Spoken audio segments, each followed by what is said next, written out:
Pasqualino pescatore viveva in assoluta povertà, però sentiva sempre in fondo al cuore qualcosa che diceva un dì verrà.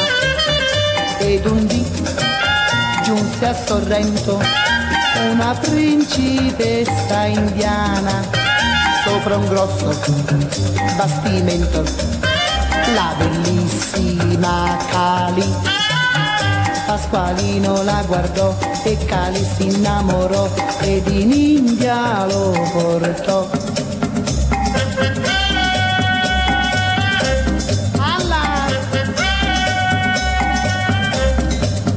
Pasqualino m'arrangiò all'elefante con in testa un gran turbante, per la giungla se ne va. Pasqualino m'arrangiò non lavora e non fa niente, tra i misteri dell'Oriente fa il nababbo fra gli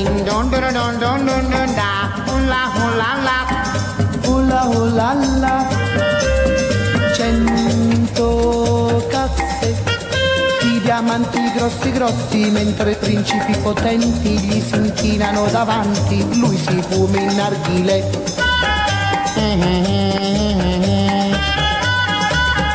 Pasqualino m'arrangiò ha insegnato a far la pizza, tutta l'India ne va pazza, solo pizza vuol mangiare.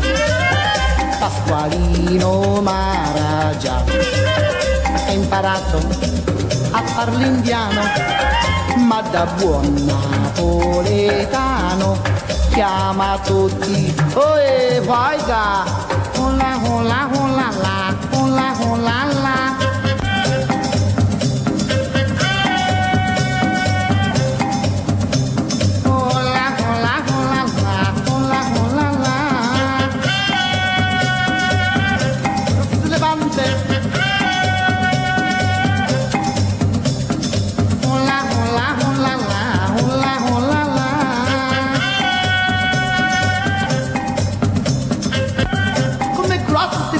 Mamma mia, com'è bella!